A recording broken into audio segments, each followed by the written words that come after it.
ফ্রিজে রয়ে গেছিল মোচার তরকারি। একই তরকারি খেতে কেউ রাজি নয়, তাই চট করে কয়েকটা চিনেবাদাম ভেজে নিলাম আর একটা লঙ্কা কুচি করে মোচার সাথে মিশিয়ে দিলাম। আর দিলাম 1 চামচ রোস্টেড জিরে লঙ্কা গুঁড়ো। আর দিয়ে দিলাম 1 চামচ ময়দাটা দিলাম এটা বাইন্ডিংয়ের জন্য। তবে আমার মোচার তরকারিতে আলু ছিল, তাই বেশি বাইন্ডিংয়ের দরকার হয়নি। আপনারা চাইলে এর মধ্যে সেদ্ধ করা একটু আলু দিতে পারেন। এবার এইগুলো একটু চপের আকারে আমি গড়ে নিয়েছি, নিয়ে একটু কর্নফ্লেক্সের গুঁড়োর মধ্যে এগুলোকে আমি একটু মাখিয়ে দিচ্ছি। দিয়ে এবার আমি একটা ব্যাটার তৈরি করে নেব। ব্যাটারটার মধ্যে আমি দেবো 2 চামচ বেসন গুঁড়ো, 1 চামচ চালের গুঁড়ো আর পরিমাণ মতো নুন, আর দেবো অল্প পরিমাণে কালো জিরে। দিয়ে অল্প অল্প করে জল দিয়ে ব্যাটারটা তৈরি করে নেব। তবে ব্যাটারটার মধ্যে আপনারা একসাথে পুরো জল দিয়ে দেবেন না, অল্প অল্প করে জল দেবেন, যাতে ব্যাটারটা বেশি ঘন না হয় আবার বেশি পাতলা না হয়।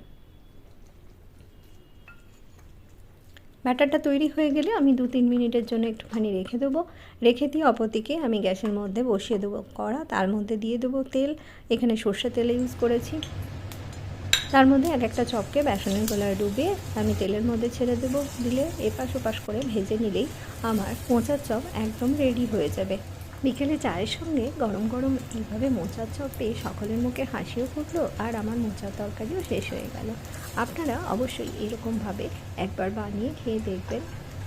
আপনারা সকলে ভালো থাকবেন, সুস্থ থাকবেন। আমি আবারও চলে আসবো নতুন কোনো রেসিপি নিয়ে আপনাদের সামনে।